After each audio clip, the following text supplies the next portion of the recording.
Si vous êtes sur cette vidéo, c'est sûrement que vous devez sous-traiter une partie de votre marché public et qu'on vous demande de remplir un formulaire DC4. Malheureusement, vous ne savez pas exactement comment le compléter. Bonjour, je suis Sébastien, ex-acheteur public, aujourd'hui gérant de l'entreprise Odessia.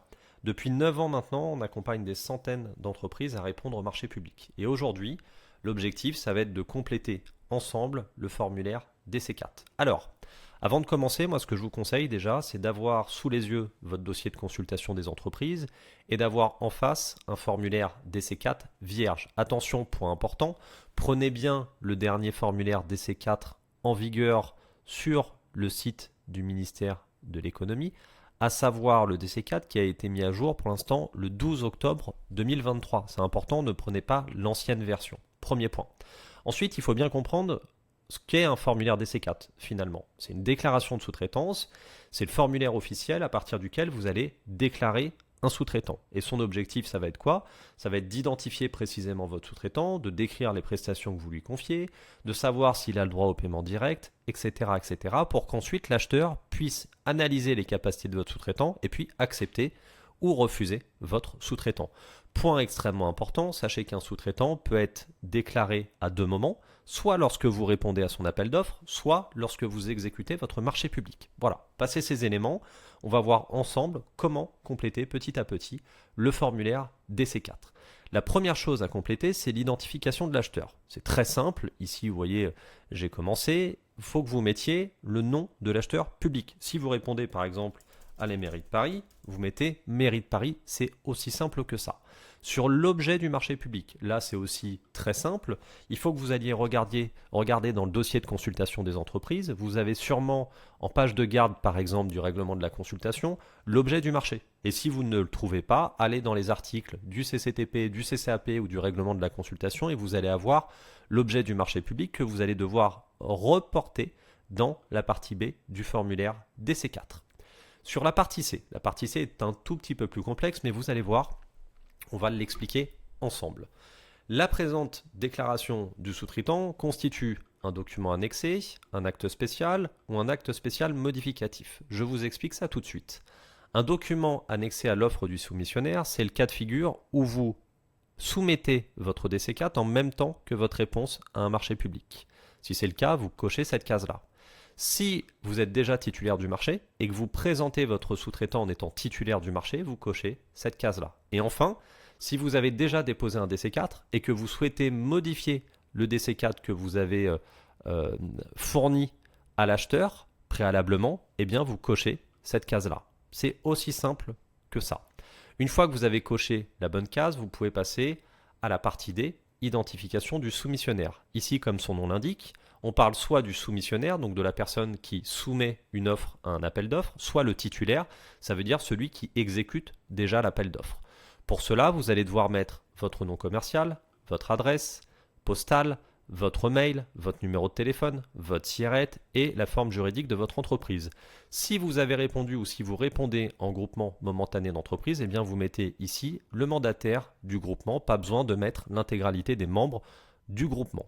Ça, c'est pour vous. Ensuite, pour le sous-traitant. Le sous-traitant, lui, vous devez indiquer dans la partie E, identification du sous-traitant, la même chose finalement, à savoir le nom de l'entreprise sous-traitante, son adresse postale, son adresse électronique, son numéro de téléphone, son numéro de SIRET, sa forme juridique, la personne physique qui a le pouvoir pour engager le sous-traitant, donc très souvent un président ou un gérant, et puis ensuite vous allez devoir cocher une case en fonction de si votre sous-traitant est une PME ou pas. Donc dans 90 voire 95% des cas, vous allez cocher la case oui, tout simplement parce que votre sous-traitant est une TPE ou une PME.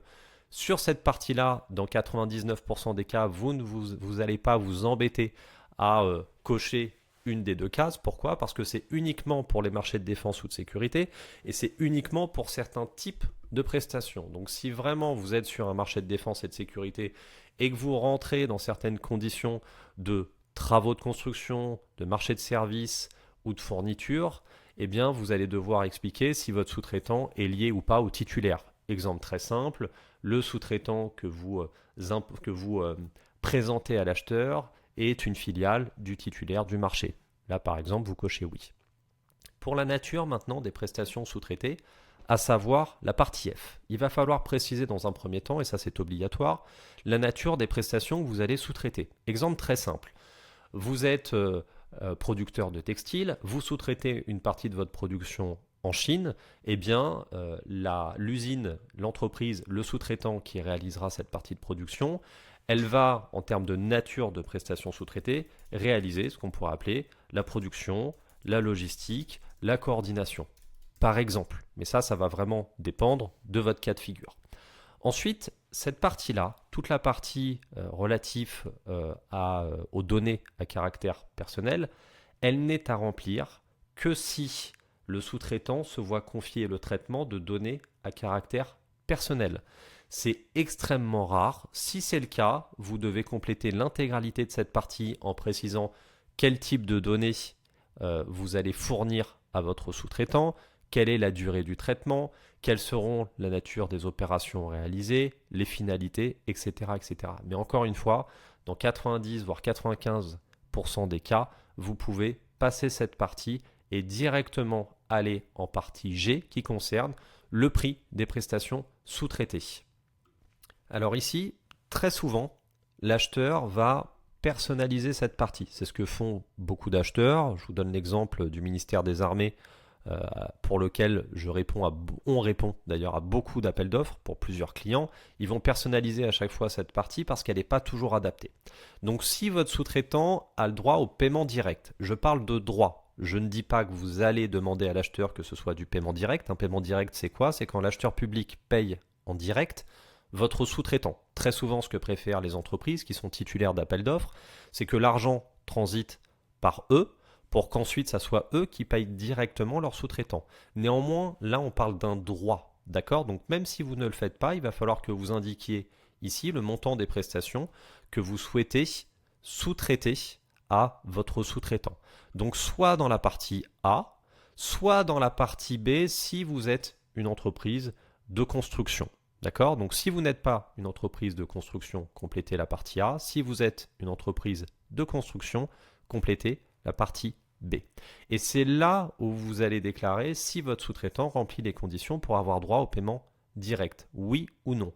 Il peut très bien remplir les conditions pour avoir le droit au paiement direct, donc vous allez cocher oui, mais si ça se trouve, vous ne voulez pas qu'il soit payé directement. Et dans ce cas-là, vous allez fournir un annexe au DC4 que vous pourrez retrouver d'ailleurs dans une autre vidéo que l'on a faite et qui explique si vous souhaitez, si vous désirez finalement que votre sous-traitant ait le droit ou pas au paiement direct.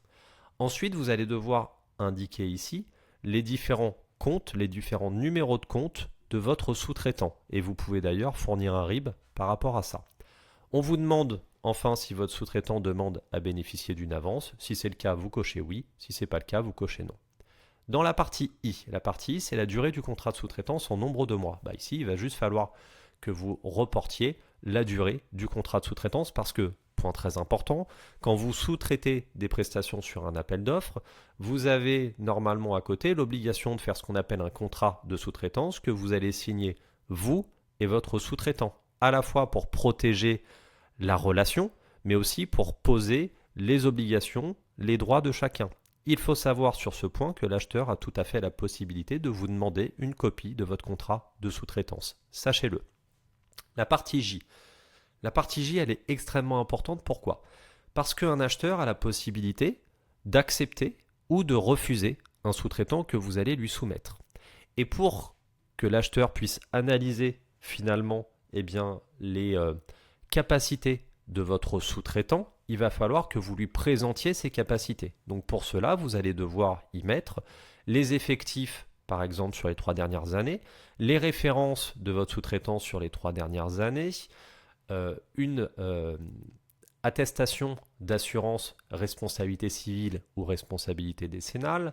Vous pouvez fournir également des qualifications si votre sous-traitant en a. Vous pouvez fournir le chiffre d'affaires sur les 3 dernières années. Vous pouvez fournir un cabis, etc., etc. Bref, plus vous allez fournir d'informations, plus l'analyse des capacités sera simplifiée pour l'acheteur public et plus vous aurez de chances que votre sous-traitant soit accepté par l'acheteur public. Néanmoins, si vous le faites, il faut que vous indiquiez ici tous les annexes que vous allez fournir au niveau des capacités de votre sous-traitant. Et enfin, si l'acheteur public a la possibilité, parce que vous avez une plateforme dédiée, d'aller rechercher ces informations à travers un site internet et des renseignements nécessaires pour y accéder, vous allez l'indiquer ici.